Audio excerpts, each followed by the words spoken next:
Adam Hartmother, produced by Pink Floyd. 5 songs, 52 minutes, released on October 2nd, 1970. And the album name, Adam Hartmother, comes from the Evening Standard headline about a pregnant woman with an atomic-powered pacemaker. That from the book A Saucer Full of Secrets, The Pink Floyd Odyssey by Nicholas Schaffner. On page 154 of the book, you'll find that information. Generally, if I refer to the book, I'm talking about that book. And the album cover, the ultimate picture of a cow, it's just totally cow. Storm Thurgeson, that's his quote. And it was inspired by an Andy Warhol wallpaper. Storm Thurgeson drove out into the country, found a cow, pulled his car over, and took a picture of it. What a great picture. And on the back, you got 3 cows. Yeah. So why did they do that? They were searching for something different. They were trying to shed that psychedelic space rock label. And what's less psychedelic and space rocky than a picture of a cow in a green field with blue skies? And then you can see plainly here it says Pink Floyd, Adam Hartmother, written in some kind of a cursive style, you could say, but. Yeah, I think that helps to shed the space rock label a little bit, but it's I wouldn't describe this as a space rock album or psychedelic, but it has moments. It has some moments of both.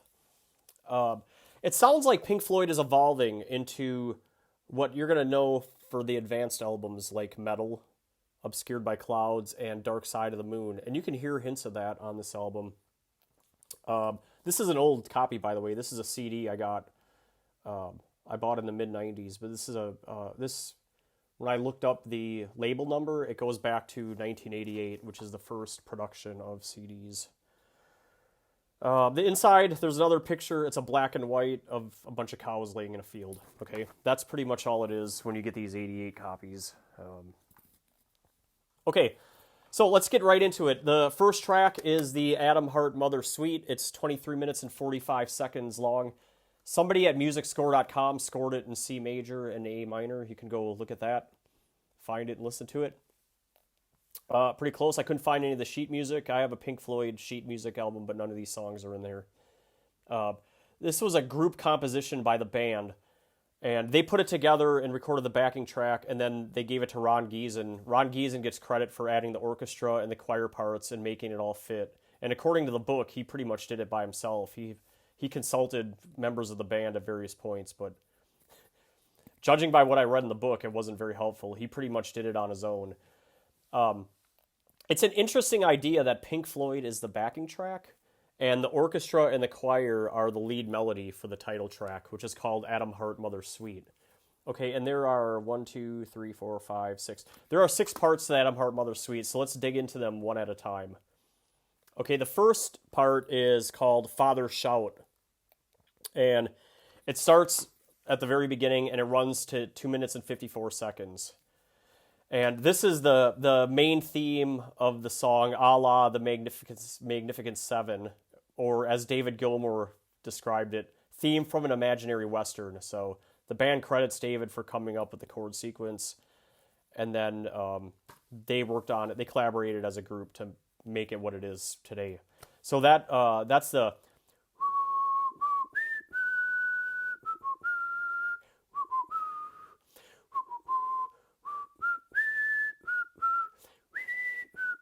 kind of does that for about 3 minutes.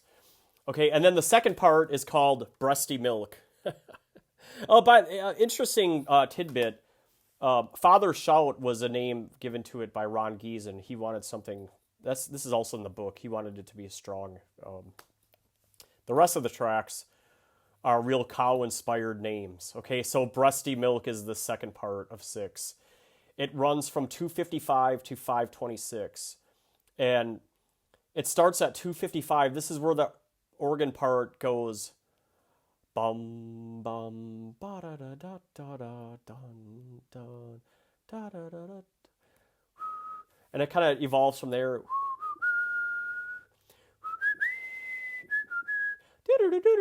You can hear all this stuff going on, and that's an interesting part of the song. But the song's picking up steam. Okay, then you get to Mother's 4. That's the third part of the track.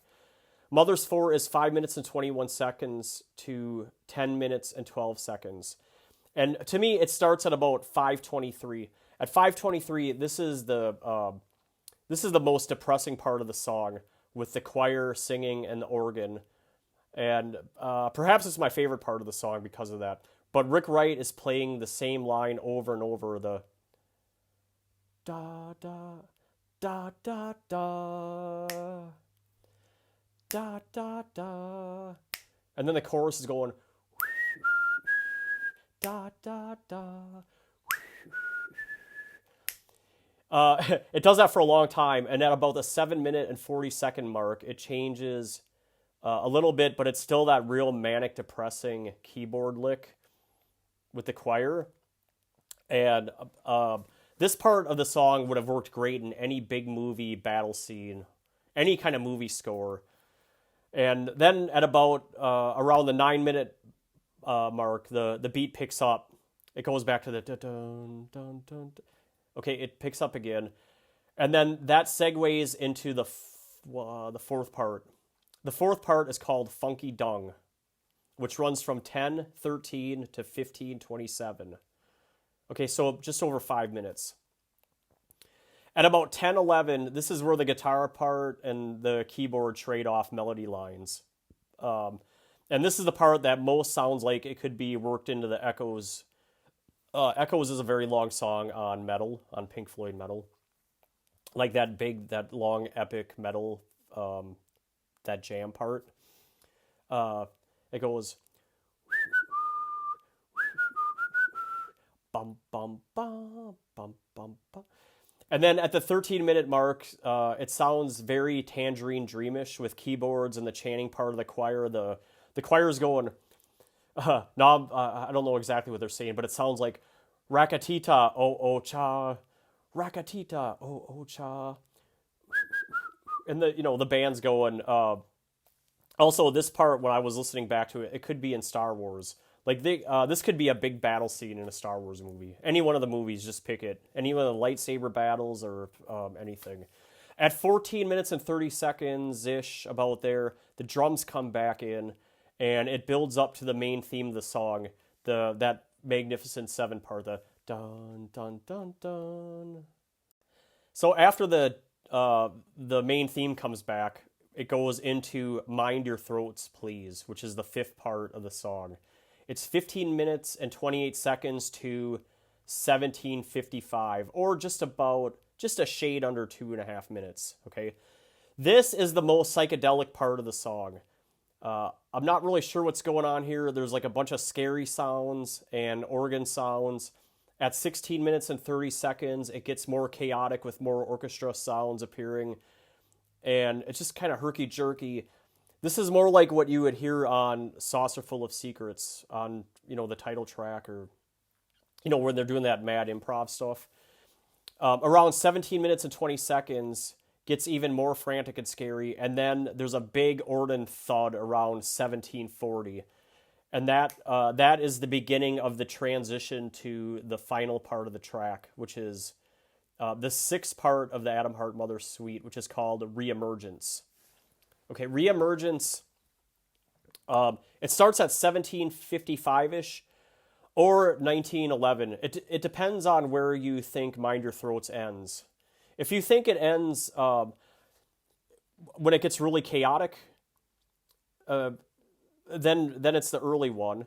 But this is, to me, it's when the song starts to come back together at 19:11, and you hear the voice say, "Silence in the studio." To me, that's the beginning of Reemergence, okay? Because up until then, it's just still all this frantic, herky-jerky, start and stop type stuff going on over, like very psychedelic stuff. When he says silence in the studio, it comes back to the main theme, and then the dun, dun, dun, dun, dun, dun. And then around the 20 minutes, you hear the keyboards and the strings playing together. And then the slide guitar arrives, okay? I can hear it in my head as I do. At about the 21-minute, 14-second mark, the lead guitar takes over the melody. And the last couple minutes of the song are the band, the orchestra, the brass, and the choir all going together until the song ends at 23:44. What's really unique about the Adam Hart Mother Suite is it's a big, giant, almost 24-minute long prog epic using an orchestra that takes up the first side of an album, a vinyl or a tape, or however you want to think about it.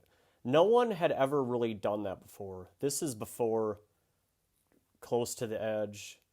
It's before any of those Yes epics or any other epics. Nobody was doing that. People were making pop albums, and Pink Floyd was trying to get away from that pop sound that you can hear on Piper and their early singles, and even a little bit on A Saucer Full of Secrets and more. They're just trying to do something different, and this is like a big, gigantic idea, and it works. I mean, to me, it works. I really enjoy listening to it. The band doesn't really like it, but what's different about it is Pink Floyd put together the backing tracks of basically what's a finished song, and gave it to Ron Geesin and had him finish it by adding the orchestral treatments and the choir treatments after they were done. Like I said, they basically gave it to him. He consulted them to get ideas, but what he said in the book was that wasn't helpful. They really just threw it on Ron Geesin's lap to finish it, and he did. And it works. It's fun to listen to. It's enjoyable. But the uniqueness is no one had ever tried anything like that before. And it was brand new to try a big, long concept first half of an album like that. And that's why it works, and that's why it's different and unique. And really, it's legendary in prog. Track 2 is 4 minutes and 31 seconds. It's called If, and it's a Roger Waters tune. It starts with acoustic repeated arpeggios behind Roger Waters' voice. The bass comes in around the 44-second mark, but it's very light underneath the mix of the guitar and the vocals. And the slide guitar starts at 1 minute and 26 seconds. This song is in the key of E major and is in 4/4 time with a moderate tempo. The verse part of the song is, if I were a swan, I'd be gone. If I were a train, I'd be late. If I were a good man, I'd talk with you more often than I do. Then after the verse, the second part of the song is a slide guitar solo from David Gilmour. It runs from 1 minute and 26 seconds to 2 minutes and 1 second. And that happens after the second verse. There is a second slide guitar solo after the fourth verse, which is about 16 bars, probably the same as the first one. But that's pretty much the song. It's the acoustic guitar, it's a light bass, and then it's the two slide guitar solos. The song arrangement is a verse, slide guitar spot, the verse, and then the second slide guitar spot, and then the final verse. And that's the song If. Now, what's different about the second side of the album compared to the first is you're going to have 3 tracks more like this, where these are individual tracks. The first one by Waters, the second one by Rick Wright, and the third one by David Gilmour. And then there's a last track. I'll talk about the last one. But these are like individual tracks that they worked into the second half of the album to, I guess, contradict what's on the first half, which is this giant prog rock epic symphony orchestra choir suite, Adam Hart Mother Suite. These are different and have a different vibe and feel to them. Track 3 is Summer of 68, 5 minutes and 28 seconds. It's a Richard Wright composition, and Richard Wright is on lead vocals. This song, by the way, isn't even mentioned in the book. It's one of the better songs on the record. Not even a paragraph in the book. It starts with a piano introduction of about 23 seconds long before the verse starts. This song is in the key of D major, and it's in 4/4 time at 81 beats per minute. The verse is, would you like to say something before you leave? Perhaps you'd care to state exactly how you feel. It's about 15 bars at a slow tempo. The pre-chorus, I guess you could think about it as the end of the verse, is when he says, and I would like to know. And when you hear that, it's going to flip right into the chorus. And the chorus part of the song is Richard Wright and David Gilmour. You can hear him singing in the background, but Richard Wright's singing, How does it feel? How does it feel? How does it feel? And that goes on for 16 bars. You can hear David Gilmour really belting it out, but they mixed it so like it sounds like he's very far away. So like Richard's on top, up front, singing "How Does It Feel," but you can hear David singing it too.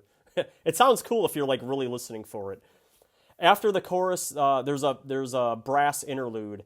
This is the other track on the album where they borrowed the same orchestra musicians from the Adam Hart Mother Suite and they put it onto this song.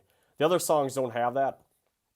By the way, they didn't have a full orchestra. They had like a cello player and some brass players and some strings and some other stuff. I don't think there's like symphony percussion in Adam Hart Mother Suite. It sounds like just Nick Mason is drumming. Okay, so they have like I wouldn't even call it a full orchestra, but they use those same brass players on this track, and there's a big brass interlude for 18 bars. There's also an instrumental interlude about the same at probably not quite 18 bars, but half of that at the back end.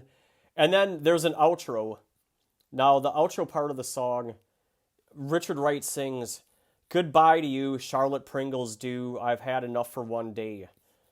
Now, this part of the song, specifically the lyrics, reminds me of the end of the Saucerful of Secrets track called "A Jug Band Blues." And if you've ever heard Jug Band Blues, it's got a real creepy, almost sinister creepiness ending to the song and the album. And that's immediately what I thought of when I heard Richard singing this. But the similarity ends there between those two songs. Where Jug Band Blues, that's the ending, Syd Barrett is singing what exactly is a joke. That's the end of the album. On this, after Richard Wright sings "I've had enough for one day," it goes back to the main theme of the song. And so it ends like with a reprise of the main melody. Okay, and that's the end. The song structure for Summer of '68 is a verse, I guess that pre-chorus, but it's really just one line. So it's like a verse, chorus, that brass interlude, the verse, chorus, the instrumental interlude at the end, and then that outro, that creepy outro. I wish the creepy outro would have been the end of the song, but they did a reprise of the main beat, the main melody beat. Track 4 is Fat Old Son. It's 5 minutes and 23 seconds. This is a David Gilmour song, and it is sung by David Gilmour. And just a quick side note, I like the version of Fat Old Son on David Gilmour in Concert 2002 best. To me, that's the better version. The vocals are better on the live show. On this version that's on Adam Hart Mother, David sounds like he's struggling to sing it. He's like almost like in a falsetto voice. Fat Old Son opens with the same church bells that are heard in High Hopes on the Division Bell. So that's one of the things they did to make the Division Bell seem like a real Pink Floyd album. Was they did all these gimmicky things from the early Pink Floyd days. That's one of them. Page 156 of the book talks about how the song Fat Old Son closely resembles the two Kink songs, one called Lazy Old Son and another called Big Black Smoke, which has the same church bells from Abbey Road Studio.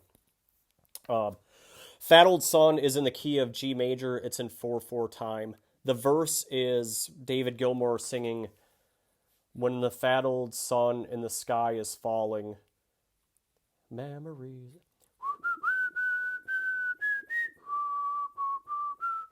He sings for about 8 bars.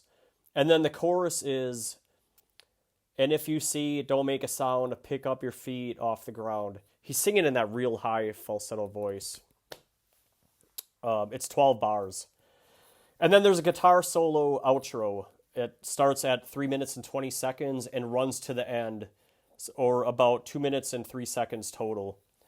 It seems like David starts to sing a fourth verse as the guitar solo outro starts. But it fades out at the beginning of the guitar solo. And it's it's like one of those types of solos, okay? And it's a good ending to the song. The song arrangement for Fat Old Son is a verse, verse, chorus, verse, chorus. The fifth track is Alan's Psychedelic Breakfast. It is 13 minutes and 1 second long. And I'm going to try to get through this in one take, but it's divided into three parts, okay? The song starts with footsteps, a clock, and a guy jabbering nonsense about marmalade and what he's going to eat for breakfast. The first part of Alan's Psychedelic Breakfast is Rise and Shine. The music kicks in at 1 minute, and then it runs to 3 minutes and 34 seconds. So it's about 2 minutes and 34 seconds for that very first part, Rise and Shine.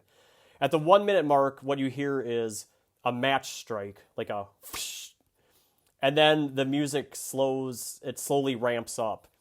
The opening ditty of the song starts at 1 minute and 30 seconds with some piano playing and a light percussion, like a hi-hat or something like that.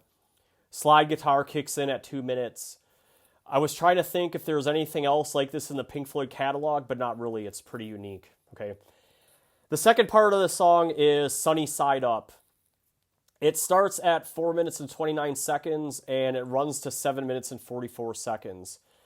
It's about 3 minutes and 15 seconds long total, the second part. It starts with some stirring of a spoon, like in a coffee cup, like you were shaking the sugar, and you can hear that. And you can hear him drinking coffee. By the way, him is Alan, who is one of their road crew members. Okay, that's what this is all about. It's about Alan, one of their roadies. Okay, and it's Al. I think it's actually Alan doing all the muttering and jabbering about marmalade and eggs and this and that. Okay, he's drinking coffee, and you can hear him pouring cereal. Okay, and the music starts at 4 minutes and 30 seconds. It's an acoustic guitar. This part is the best part of the song. It reminds me of A Pillow of Winds and Fearless. Except for those tracks, David Gilmour's singing. This is all instrumental, Alan's Psychedelic Breakfast. Okay, this is really the light side of Pink Floyd. And is it really a psychedelic breakfast? Not really. It's not psychedelic. It's just like kind of pretty standard stuff for Pink Floyd. The third part of the track is called Morning Glory. It is running from 8 minutes and 17 seconds to the end, about at the 13-minute mark, or about 5 minutes and 17 seconds total. What you hear are he's cooking bacon and eggs. You can hear that at the 7-minute 40-second mark. And then it transitions in at 8:18, the organ starts up. This part of the song has a happy vibe to it, and Nick Mason's drum fills add to the fun. And this is the kind of music that you hear on the newest or most recent Pink Floyd album, The Endless River. Like this instrumental, almost kind of like a happy Pink Floyd. But Morning Glory, at least this part of the song, and Sunny Side Up, it's much better than anything you hear on Endless River. The music ends before the 12-minute mark. All you hear after 12 minutes is a bunch of doors slamming shut, or maybe they're cupboards. I'm not sure what they are. Like kitchen cabinets, bam, clunk, clunk. Like background kitchen stuff, clocks ticking, and then that's the end of the song. 1 minute of ticking clocks and cabinets slamming. Page 157 of the book, Richard Wright says about Alan's Psychedelic Breakfast, it didn't work at all, so we had to give it up. And David Gilmour said, the most thrown together thing we've ever done. That's Alan's Psychedelic Breakfast. I happen to like it. Okay. Now, in summary, Adam Hart's mother, allmusic.com gave it 3 stars. Rolling Stone album guide gives it 3 stars. ProgArchives.com gave it the combined consolidated user rating is 3.90. I think that's fair. Way back in the early spring when I did the Pink Floyd ranking video, I had Adam Hart Mother ranked number 5. I think that's fair. It's one of their better albums. It's not as good as Metal, to me. No, just to me. It's not as good as Metal, Saucerful of Secrets, Wish You Were Here, or Animals. Do I like it better than Dark Side of the Moon? Or Piper at the Gates of Dawn? Maybe. A strong maybe. Yes. Probably, yeah. Is it better than those two? Dark Side of the Moon or Piper? Probably not, but it fits me better of what I want to listen to. It does have a very jazz component to it that I enjoy. Even a little bluesy in moments. It's psychedelic enough. It's not psychedelic like Piper is, and it doesn't have that avant-garde feel to it, but at least as much as Dark Side of the Moon. But it has some of it.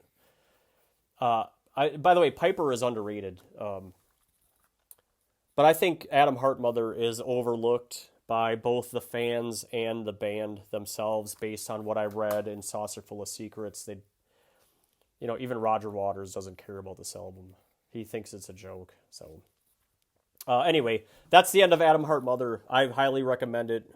You can throw this album in whenever you want. Working, doing your day job, working in the yard, having a beer, driving around, whatever you're doing, it fits. Next on the channel will be the Beatles, the White Album. That'll be probably next week. That's going to be a long one to do because there's so many songs on it, and I'm gonna want to dig through every song. And to me, it's a controversial album. I know a lot of prog rock fans love it, but and then after the White Album, I'll do Chicago 3. All right. Thanks for listening.